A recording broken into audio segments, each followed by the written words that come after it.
बेटा कल अपना डिफरेंस हुआ था।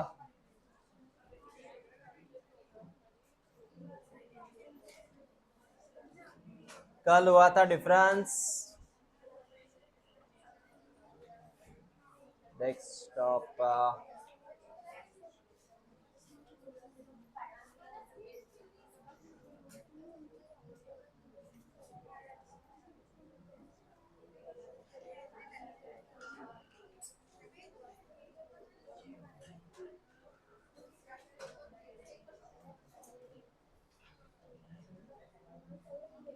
नाउ अब वहां पे एक डायग्राम है, वो पढ़नी है हमें आज। दो डायग्राम है उसमें, अबाउट मियोसिस और क्रोमोसोम कैसे अलग अलग होते हैं बेटा, उसके ऊपर ये डायग्राम दी है। क्रोमोसोम कैसे अलग अलग होते हैं उसके ऊपर एक डायग्राम दी है। कैसे नहीं आने लगा तू? नाउ आप इस जरा डायग्राम को देखिए। G1 G2 meiosis 1 meiosis 2 germ cell. उसमें दो कलर है, पीला कलर लाल कलर, नहीं पीला कलर ऑरेंज कलर, लाल कलर हरा कलर। दिखा आपको डायग्राम? हाँ, आपको भी ऐसी डायग्राम बनानी है एक। ये कहाँ से आया, बीच में आया। सुन ले बेटा, एक सेल है सर जिसमें अलग अलग क्रोमोसोम है। ये पीले कलर क्रोमोसोम, उसके बाद में सुनते जा, एक है ऑरेंज कलर क्रोमोसोम, एक है लाल कलर क्रोमोसोम छोटा सा, एक है ग्रीन कलर क्रोमोसोम। है क्या ऐसे चार? है ना चार ऐसे? अब इनमें क्या क्या होगा वो देख ले। सबसे पहले एक सेल है जो जीवन में है। कहाँ पे है?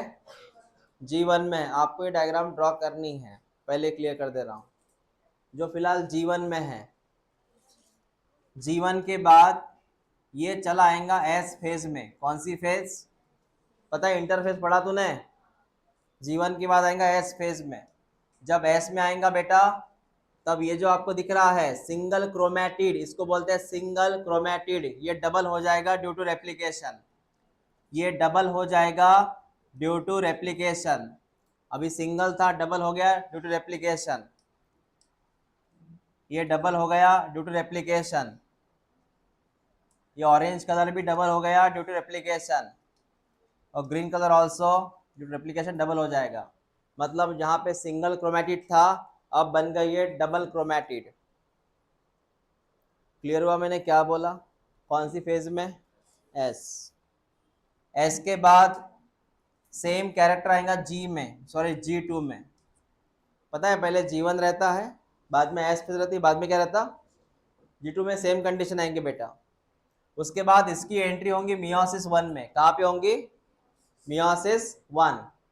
और मियोसिस 1 में आता है बेटा, in case of meiosis 1 there is a metaphase 1। मैं जो किताब में वही लिख के दे रहा हूँ, मेटाफेज 1। मेटाफेज 1 में इनको हमें अरेंज करना है वन बाय वन।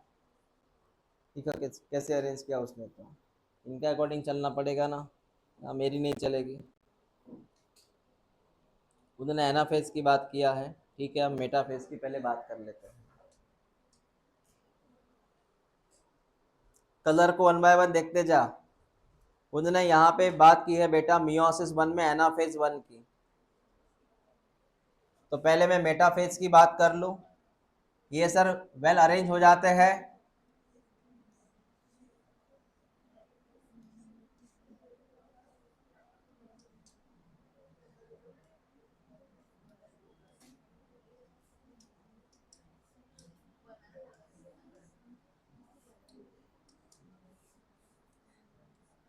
पहले अरेंज हो गए ऑन मेटाफेज, अरेंज हो गए ऑन मेटाफेज।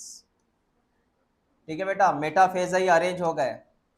उसके बाद आती है बेटा एनाफेज। एनाफेज आती है, एनाफेज वन। कौन सी phase one? Anaphase one. Anaphase one में ये अलग अलग हो जाएंगे बेटा, ये अलग, पता है ना, एनाफेज में अलग अलग हो जाते हैं ये। एनाफेज के वक्त क्या हो जाएंगे ये? अलग अलग हो जाएंगे बेटा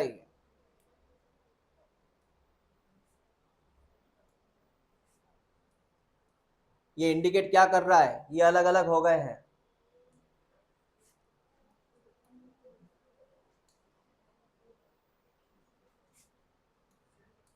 देख, मेटाफेज वन के वक्त वो मिडल में आ गए, पता है वो प्लेट, इक्वेटोरियल प्लेट वगैरह आ गए सर प्लेट में। हाँ, फिर वो क्या हो गया बेटा? अलग अलग चले गए। ये पीला और लाल चला गया इस तरफ, और ऑरेंज प्लस ग्रीन चला गया एक तरफ। ये कौन सी फेज थी? Anaphase one.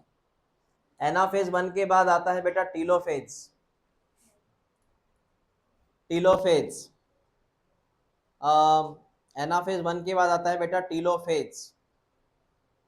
और टीलोफेज के बाद कौन सी फेज आती है? डायरेक्टली पता है क्या होता है आफ्टर टीलोफेज? डिवीजन। क्या होता है? तो मैं डायरेक्ट डिवीजन करूंगा यहाँ पे, एक सेल, ये दूसरा सेल। एनाफेज वन के बाद क्या आता है? टीलोफेज। उसके बाद क्या आता है? Directly division. ये दो सेल बन गए। दो सेल में यहाँ पे आ गए दो जन, एक पीला और एक लाल। इसमें आ गए पीला प्लस लाल। बेटा इसमें कौन आ गया बता? इसमें कौन आ गया? ग्रीन और ऑरेंज। ग्रीन और ऑरेंज। मतलब है सर उस सेल के दो सेल बने, पहले वो साथ साथ थे, अब वो डिवाइड हो चुके हैं। इसमें आया पीला प्लस लाल, इसमें आया ऑरेंज प्लस ग्रीन। क्या यही डायग्राम यहाँ पे है क्या? देख ले सर कहाँ पे है। यहाँ तो दिया नहीं है क्योंकि हमें यहाँ बहुत शॉर्ट में दिया है। मैं वन बाय वन की बात कर रहा हूँ, इतना लिख लो पहले आप। यहाँ बन चुके हैं टू सेल।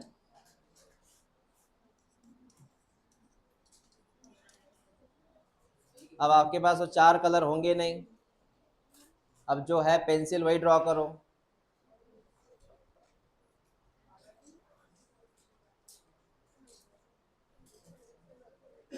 एनाफेज वन में होता है सेपरेशन ऑफ क्रोमोसोम।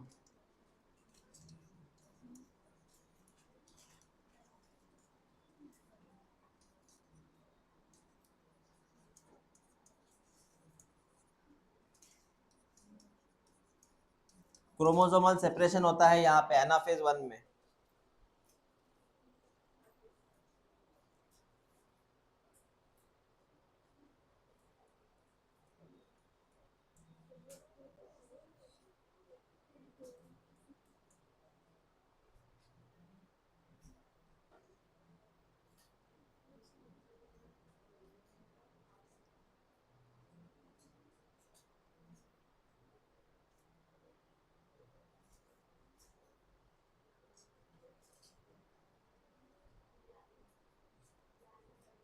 बड़बड़ कम करो, जल्दी लिखो।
हाँ हो गया आपका लिखना।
ओके सर, हमें पता है अभी क्या हुआ। जो सेल था उसमें पहले वो ऐसे 4 क्रोमोसोम थे। दिख रहा है सर, पीला, लाल, ऑरेंज, ग्रीन, 4 क्रोमोसोम थे सर एक सेल में। अभी वो 2 क्रोमोसोम बचे, एक सेल में दो क्रोमोसोम, एक में 2 क्रोमोसोम। सेपरेशन ऑफ क्रोमोसोम हो गया सर, 2 सेल मिल रहे हैं। आगे वाला कंसेप्ट देख, इसमें देखना पीला लाल है, इसमें ग्रीन और ऑरेंज है। मैं कंटिन्यू करता हूँ इसको। 2 सेल थे सर, एक में येलो कलर था और रेड कलर था। रेड कलर छोटा दिया है किताब में, छोटा सा। एक तरफ ऑरेंज कलर है, एक तरफ ग्रीन कलर है। अब इसके कंसेप्ट क्या है वो सुन बेटा। ये जो कंसेप्ट है ना, इसमें इनका होगा अभी शुरू, क्या, मियोसिस 2। क्या शुरू होगा? इनका होगा मियोसिस 2। अगर मान ले ये प्रोफेज है, ये प्रोफेज 2 है, इसके बाद आएगा मेटाफेज 2। प्रोफेज के बाद आता है बेटा मेटाफेज 2। मेटाफेज में ये वेल अरेंज होंगे मिडल में, वेल अरेंज होंगे मिडल में, मिडल में अरेंज हो जाएंगे बेटा एज ए इक्वेटोरियल प्लेट। ये अरेंज होंगे मिडल में, ठीक है, हो गए सर अरेंज मिडल में। उसके बाद बेटा आता है, ये हो गया आपका मेटाफेज, मेटाफेज 2। अब एनाफेज 2 आता है बेटा, वो देख ले। एनाफेज 2 के वक्त क्या होता है जरा, वो क्या है वो देख ले। एनाफेज 2 में क्या होता है?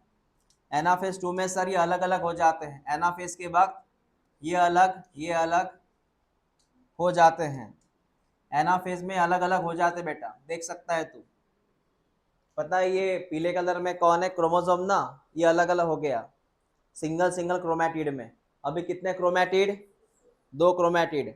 अलग होने के बाद कितना? Single single chromatid. ऐसा है बेटा, ऑरेंज कलर का है सर, ये अलग और ये अलग हो जाएगा। उसी तरह बेटा ये उसका ग्रीन कलर है, वो भी डिफरेंट डिफरेंट हो जाएगा। ये आपकी कौन सी फेज थी? एनाफेज थी। कौन सी एनाफेज? एनाफेज 2। एनाफेज 2। एनाफेज 2 के बाद कौन सी फेज आती है? टीलोफेज। टीलोफेज के बाद क्या आता है? Cell division. इसके 2 सेल मिलेंगे तेरे को। आफ्टर सेल डिवीजन 2 सेल मिलेंगे, इसके भी 2 सेल मिलेंगे। कलर देखते रहना, किताब में बराबर ड्रॉ किया क्या मैंने। एक पीला कलर यहाँ मिलेगा और एक यहाँ मिलेगा। पीले के साथ वहां पे छोटा सा कौन सा कलर मिलेगा बेटा? लाल कलर दिखाई देगा। है क्या? बराबर देख ले, है 2 सेल, पीला प्लस लाल है। हाँ, और इस तरफ sir orange plus green, orange plus green. बता कितने सेल मिले? 4। चारों में इस तरह का पैटर्न है, ऑरेंज रेड और sorry yellow red, yellow red, yellow red, orange green, orange green. मिल गए 4 सेल। ये ड्रॉ कर लो अभी।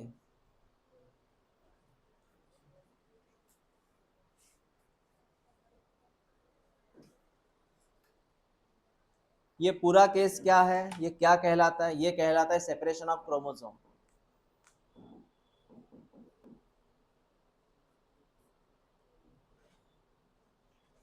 इसका एक एक मीनिंग है आपको समझाने का, सेपरेशन ऑफ क्रोमोसोम्स।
ये कौन सा कलर है? दोनों पीले हैं।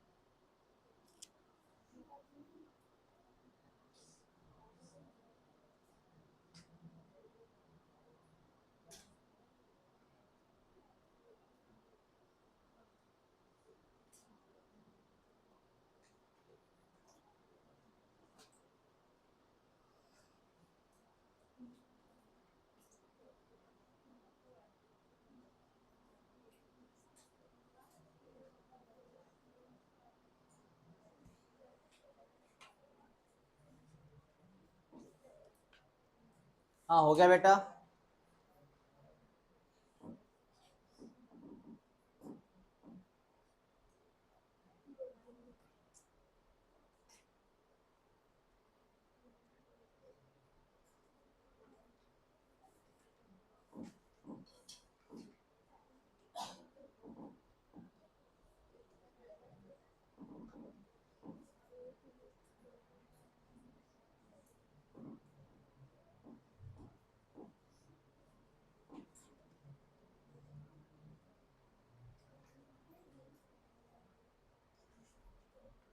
तो नेक्स्ट डायग्राम है ना? हाँ हो गया लिखना ये। तो आप में हमें समझ में आया सर कि शुरू में एक सेल था और सबसे लास्ट में 4 सेल मिले, सब में अलग अलग कलर दिखे। और यहाँ पे ये कंसेप्ट है सेपरेशन ऑफ क्रोमोसोम, और कोई कंसेप्ट नहीं है।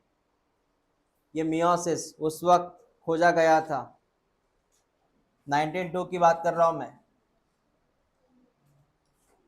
उसके बाद तेरे एनसीईआरटी में और एक डायग्राम है, ऐसी सीधी है वो, पहले ऐसी हॉरिजॉन्टल थी, अब देखना सीधी है ऐसी। कौन सा पेज नंबर है वो? हाँ अब ऐसा सीधा डायग्राम है एक, उसका भी सेम मीनिंग है और कुछ नहीं है। ये सेल है, ये भी एक सेल है, इसमें लाल कलर के क्रोमोसोम दे रहे हैं और उसके बाद में ग्रीन कलर के भी क्रोमोसोम है, ग्रीन कलर क्रोमोसोम है बेटा। उसके बाद में पीले कलर का क्रोमोसोम दिखाई देगा। पीले के नीचे कौन सा कलर है रे? नहीं पीला नहीं है कलर में।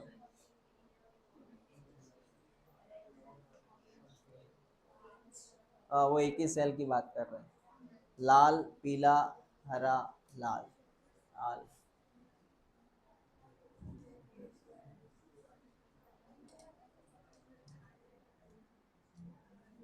हाँ ये डायग्राम देख ले, ये डायग्राम देख लो बेटा। सर इसमें लाल कलर क्रोमोसोम, हरे कलर क्रोमोसोम, पीला कलर क्रोमोसोम, लाल कलर क्रोमोसोम, ये क्रोमोसोम है बेटा सबके सब। They are called as chromosomes. मेरी बात सुन वन बाय वन। वो सब होगा मियोसिस वगैरह सब होगा, meiosis 1 meiosis 2। In case of meiosis 1, in case of meiosis 1 अगर 2 सेल मिले, इन case of meiosis 1, in case of meiosis 1 ये रेड कलर और ग्रीन कलर अलग हो जाएगा, और इधर बेटा yellow colour plus red colour अलग हो जाएगा। तो ये क्रोमोसोम अलग अलग हो गए सबसे पहले। आप देख लीजिए मैंने क्या परफॉर्म किया, सेपरेशन ऑफ क्रोमोसोम हो गए। उसके बाद ये हो गया सर मियोसिस 1 में। अब है मियोसिस 2। मियोसिस 2 में इस भाई साहब के 2 सेल मिलेंगे, इसके 2 सेल मिलेंगे, इसके 2 सेल, इसके 2 सेल, ठीक है बेटा। फिर क्या होगा, वापस सेपरेशन ऑफ क्रोमोसोम। अब यहाँ पे होगा सेपरेशन ऑफ क्रोमैटिड, इसमें लाल इसमें लाल, green plus green, green plus green. मैंने इसको सेपरेट किया बेटा, इसको सेपरेट किया, समझ रहे ना बातों को। मैंने सेपरेट किसको किया, separation of chromatid, separation of, यहाँ पे क्या हुआ, सेपरेशन ऑफ क्रोमोसोम। बता यहाँ पे क्या हुआ, क्रोमोसोम। अब मैं क्या कर रहा हूँ, separation of chromatids. Same case, पीला कलर पीला कलर, लाल कलर लाल कलर, ये दिया है वर्टिकल रेशो में। देख ले फर्स्ट डायग्राम ऐसी होंगी, है बेटा। हाँ ओके। और सेकंड डायग्राम भी ऐसी है, थोड़ा कलर चेंज किया उन्होंने सेकंड डायग्राम में। ये ए है, उधर बी होंगी, सिर्फ कलर चेंज किया और कुछ नहीं है। इसको ड्रॉ करने की जरूरत नहीं है, किताब में है, देख लेना बेटा। इसका एक ही मीनिंग था, सेपरेशन ऑफ क्रोमोसोम, और कुछ नहीं था। ये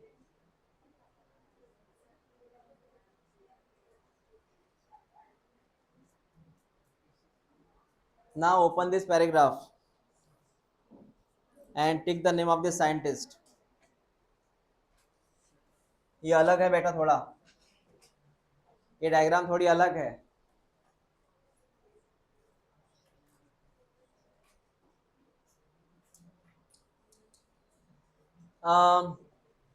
क्रोमोसोमल थ्योरी ऑफ इनहेरिटेंस, ये डायग्राम जो गई नहीं इसके पहले, ये मियोसिस वाला डायग्राम, ये उसी का है topic, chromosomal theory of inheritance. Repeat करो, ये डायग्राम गई है, काय की गई है वो डायग्राम, अभी मैंने पढ़ा ना, meiosis, chromosomal theory of inheritance. अब इस थ्योरी को समझाने के लिए, क्रोमोसोमल थ्योरी ऑफ इनहेरिटेंस समझाने के लिए एक साइंटिस्ट आए थे, महान साइंटिस्ट थे, इनका नाम था थॉमस हंट मॉर्गन। क्या नाम था, और उनके कलीग्स मतलब उनके साथीदार, बेटा उन्होंने एक्सपेरिमेंट किया था क्रोमोसोमल थ्योरी ऑफ इनहेरिटेंस के ऊपर। अब इन्होंने किया क्या था बताना चाहूंगा मैं। इनका एक ही प्रोजेक्ट था, मेंडल को फॉलो करना। मेंडल जी ने एक्सपेरिमेंट किए थे पी प्लांट के ऊपर, काय के ऊपर, और इन भाई साहब ने एक्सपेरिमेंट किया मक्खी के ऊपर। फर्क है, मेंडल जी ने एक्सपेरिमेंट काय पे किया था, pea plant, dihybrid cross, which cross. इन भाई साहब ने एक्सपेरिमेंट काय पे किया, मक्खी के ऊपर। इनका एक मानना था, जैसे कि मेंडल वर्सेस मॉर्गन। रिपीट कर मैं क्या बोला, मेंडल ने एक्सपेरिमेंट काय पे किया था, पी प्लांट। इन भाई साहब ने काय के ऊपर एक्सपेरिमेंट किया, फ्लाई, इसका नाम है फ्रूट फ्लाई, क्योंकि ये फल खाती है इसलिए इसका नाम है फ्रूट फ्लाई। मेंडल का एक्सपेरिमेंट था डायहेबिट क्रॉस, इनका भी एक्सपेरिमेंट काय पे बेटा, डायहेबिट क्रॉस। कौन सा क्रॉस, मेंडल जी को उस वक्त डायहेबिट क्रॉस में जो रेशो मिला था वो मिला था 9:3:3:1। समझा। अब इनको जो है, इनको वही तो बात साबित करनी है, इनको ये बोलना है क्या मुझे भी यही रेशो मिलेगा। मॉर्गन जी को ये कहना था क्या मुझे भी यही रेशो मिलेगा जो मेंडल को मिला था आफ्टर क्रॉसिंग। लेकिन यहाँ पे गड़बड़ हुई, उनको जो रेशो मिला ये रेशो कुछ अलग था इनसे कंपेयर किया तो। मॉर्गन को जो एक्सपेरिमेंट के बाद जो रेशो मिला, आंसर मिला, ये कुछ अलग था as compare to this ratio. समझ में आया मैंने क्या बोला।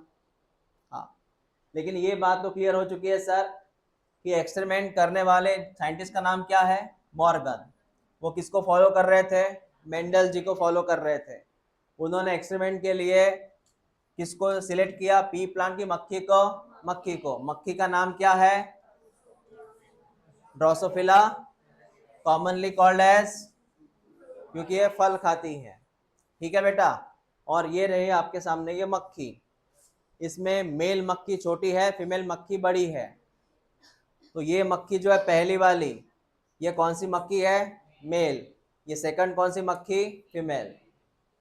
और इसमें भी आपको मिलेंगे कॉन्ट्रास्टिंग कैरेक्टर, पंखों की साइज, मक्खी का कलर, आइज कलर, इनके अलग अलग रहते हैं। That is called as contrasting character. जैसे पी प्लांट में था ना, वैसे इनमें भी क्या है, आपको क्या मिलेंगे? Contrasting character for dihybrid cross.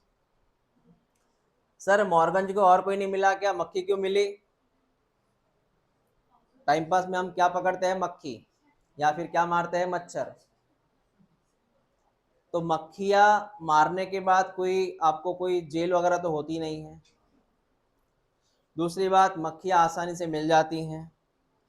तीसरी बात, इनका जो सीजनल टाइम है, ब्रीडिंग टाइम, वो थोड़ा कम रहता है। तो इनको राह नहीं देखनी पड़ती कि बच्चे आएंगे कब, रिजल्ट देखेंगे कब, है ना।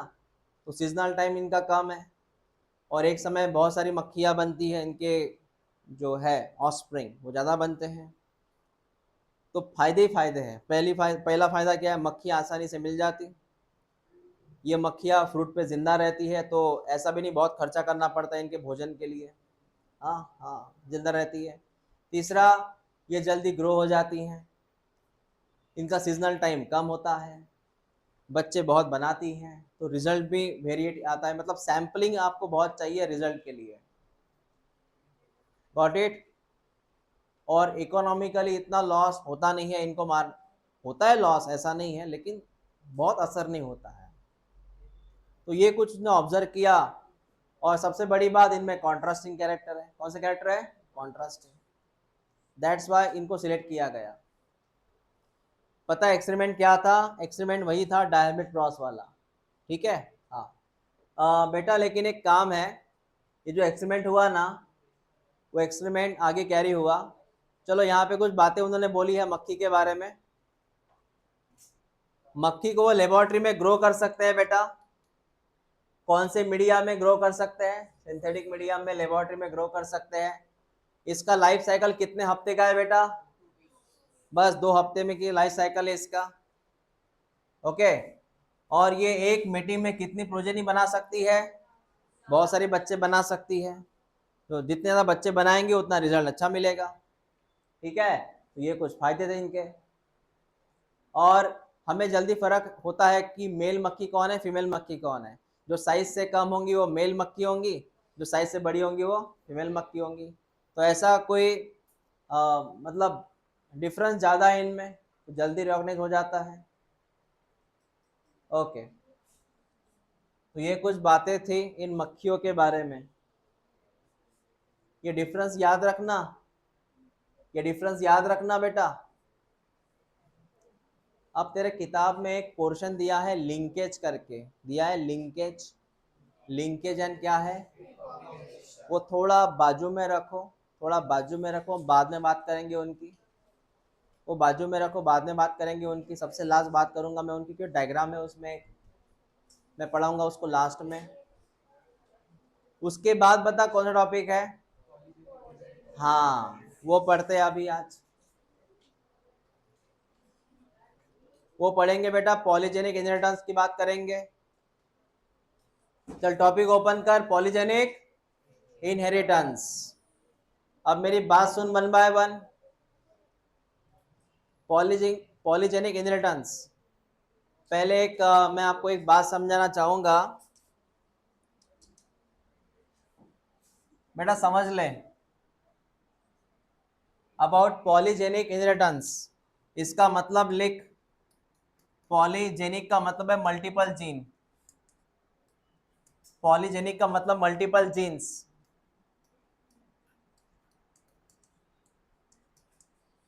हाँ, क्या होता है सर?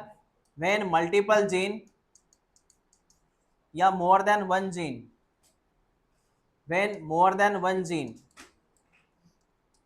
बेटा, when more than one gene control one character, mean when more than one gene control one character is called as polygenic inheritance. लिख लिया statement. when more than one gene control only one character, when more than one gene control only one character.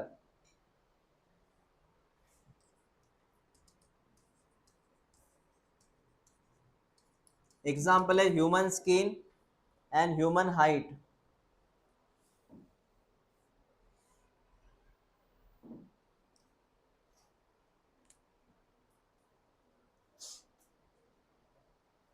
Example है human skin and human height.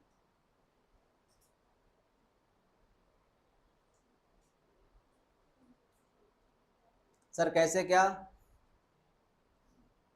Explain करूंगा बेटा, ध्यान दे इधर.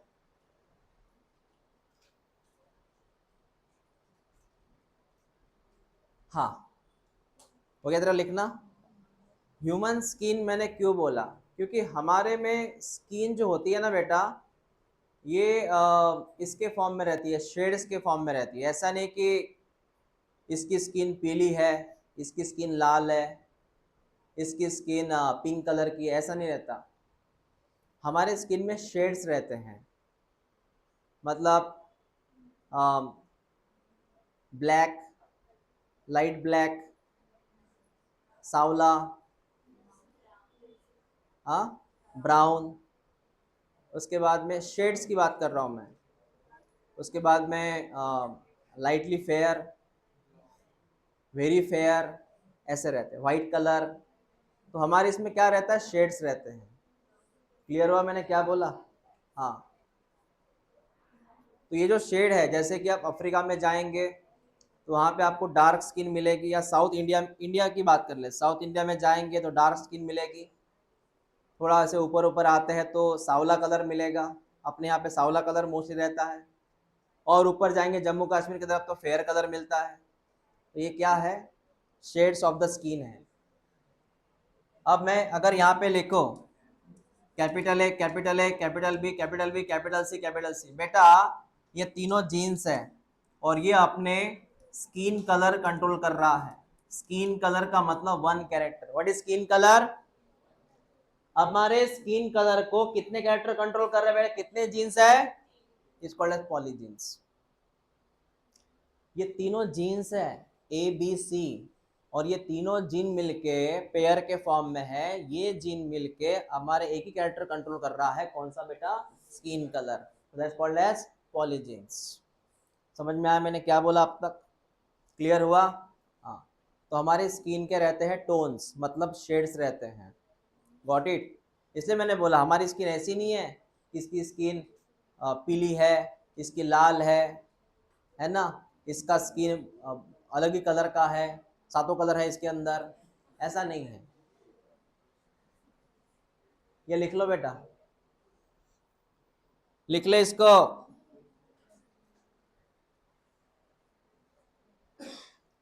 Our skin is control by how many genes? Name ABC.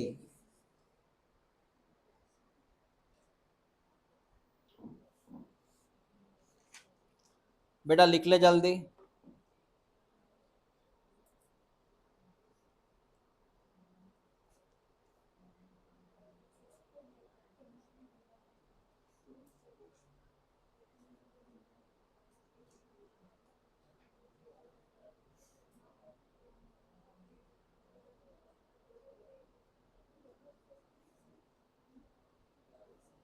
हाँ अब मेरी बात सुन, हो गया लिखना तेरा?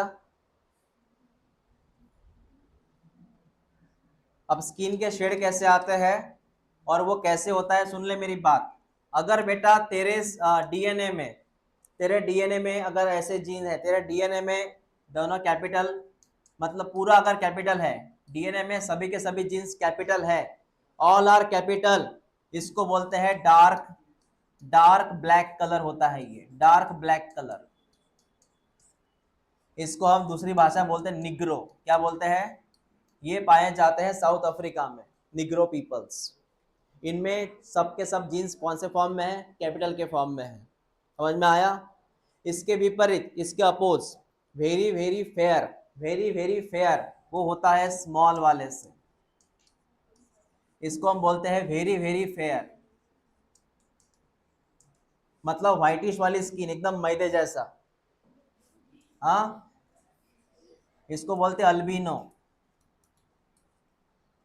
जिसको हम बोलते हैं ना, जैसे एक बीमारी होती है जिसमें व्हाइट कलर हो जाता है स्किन का, है ना, उसको कोड बोलते हैं अपन। तो हाँ, विटिलिगो, तो वैसी स्किन हो जाती है अपनी।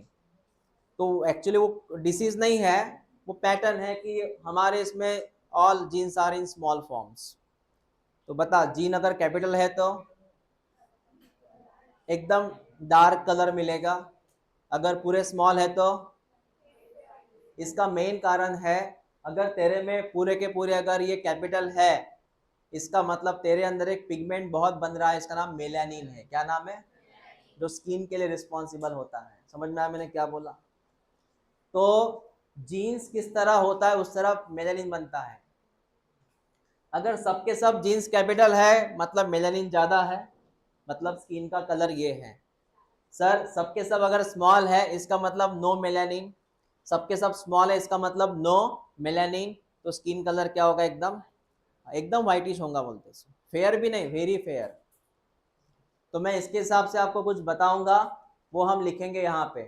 ठीक है बेटा, ये समझ में आया तुझे क्या कंसेप्ट था? तो हाँ, सबके सब कैपिटल है तो ऑल आर स्मॉल तो हाँ। अब ये लिखना शुरू कर। लिख बेटा, इसकी हमें लिखनी है, ये शेड्स कह रहते हैं, शेड्स। शेड लिखना शुरू कर, जैसे वेरी डार्क, लिख वेरी डार्क। एक इसमें बहुत डार्क रहता है बेटा, उसके बाद में डार्क, लाइट डार्क, उसके बाद में आता है मुलेटो। मुलेटो माने सावला।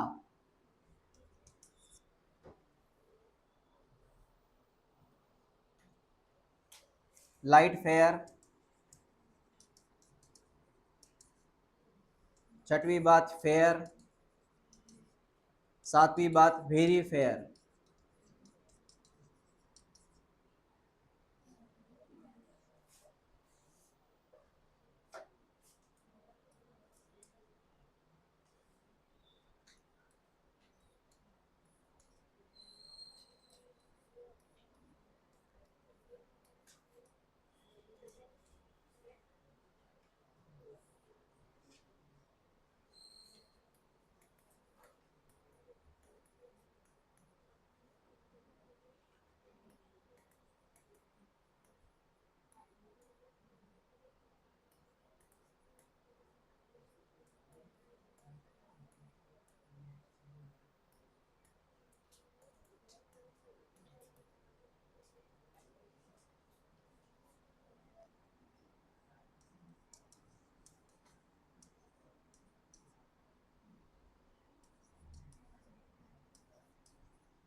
ये लिख लें, इनके जीन्स अकॉर्डिंग ऐसे होते हैं।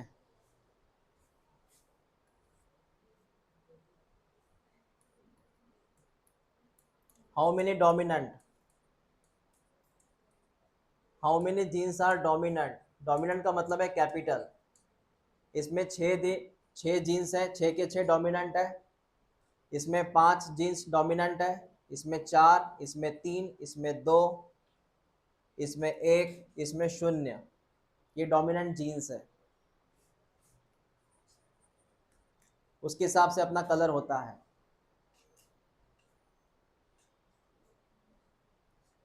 लिखते समय थोड़ा लॉजिक लगा, मैंने क्या लिख के दिया, कैसे लिख के दिया।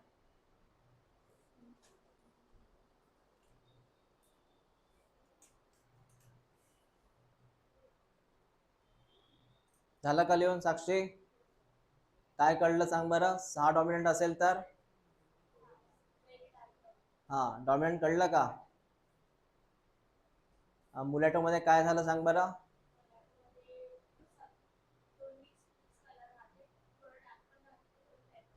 मतलब 3 रिसेसिव 3 डॉमिनंट। हाँ, शेड सांग मला. हां. हो. न बघता सांग बेटा, हे तर कोणी सांगू शकतं.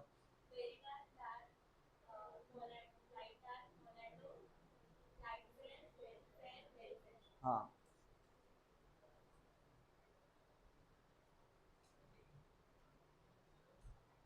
आपने लिखा ना वेरी डार्क को बोलते हैं निग्रो, और वेरी फेयर को क्या बोला मैंने, अल्बिनो.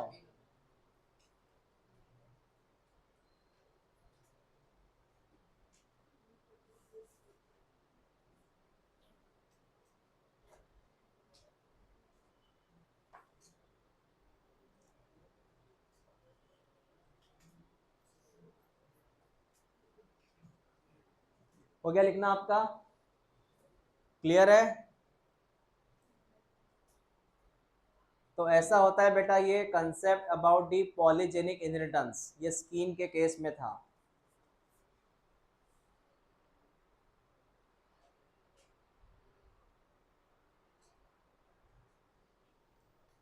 मुझे जब वो ऐड आती है ना बहुत बुरा लगता है. पता है कौन सी ऐड? वो फेयर एंड लवली की. मतलब उनका ये बोलना है कि हर एक जन होना चाहिए सफेद. मतलब कुदरत को मारो गोली. कुदरत ने जो बनाया अपने को, उसको गोली मारो और आर्टिफिशियल हो जाओ आप. नेचुरली रहने दो भाई. नेचर से खिलवाड़ करेंगे तो उसका अपोजिट रिएक्शन होता है.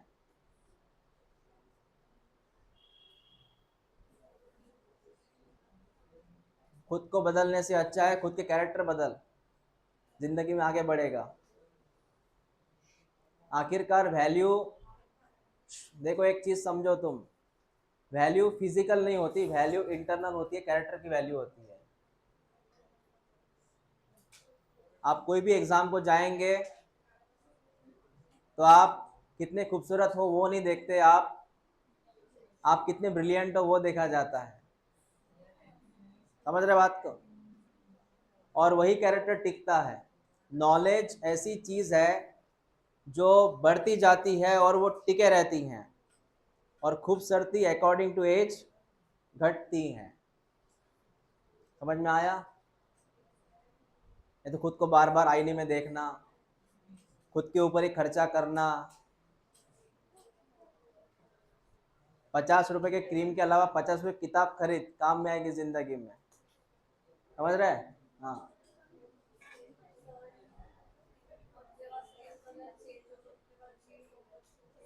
स्किन कलर कभी चेंज नहीं होता. हाँ. मतलब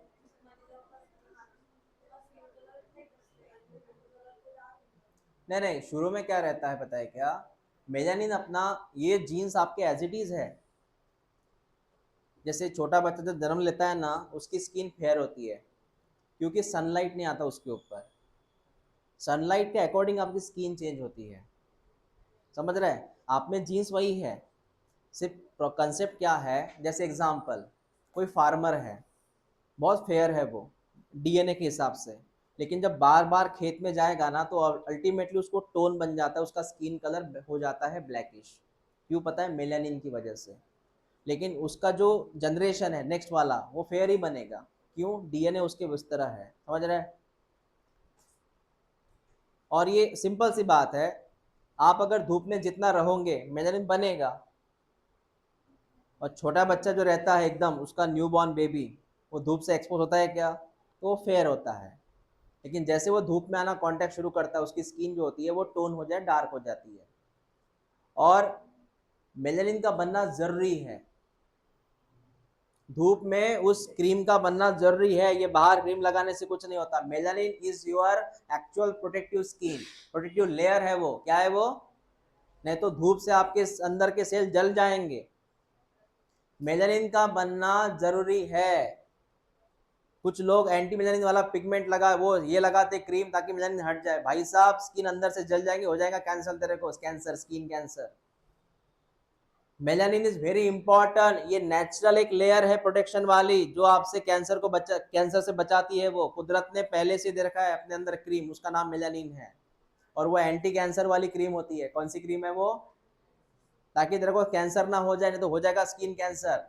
ये तो सीधा आएगा यूवी लाइट, यूवी लाइट तेरे अंदर के सेल जो है सेल में जाएगा, उसमें न्यूक्लियस में जाएगा, डीएनए को ब्रेक कर देगा। तो डीएनए को ब्रेक करने के लिए कौन सा लाइट है? UV light. वो ना हो इसलिए वो लेयर जरूरी है। कौन सी लेयर? मेलानिन। आप देखना जो लोग थोड़ा धूप में कम निकलते हैं, हमेशा एसी में रहते हैं, उनकी स्किन में मेलानिन नहीं रहता, कम कम रहता थोड़ा। और फार्मर को देखना, भले वो जेनेटिकली फेयर हो फार्मर, लेकिन वो धूप में जाने के बाद थोड़ा उसमें कलर होता है बदलाव, और जरूरी है। वो बोलेगा मेरी स्किन फेयर ही रहनी चाहिए और मैं धूप में एक्सपोज भी होऊंगा, तो उसको कैंसर होने के चांसेस है। क्लियर हुआ? और ये बाकी जो आते हैं इतने क्रीम काम के नहीं है, वो स्किन में प्रॉब्लम कर सकते हैं। बाकी जो क्रीम आते हैं वो एंटी यूवी वाले क्रीम आते हैं ना मार्केट में, हाँ सनस्क्रीन।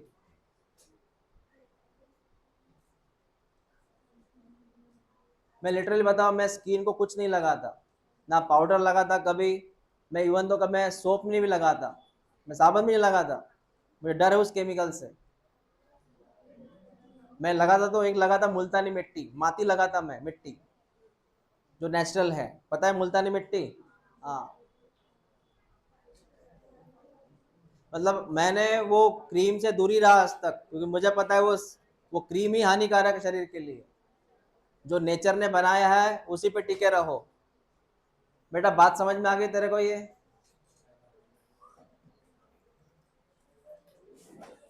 ले।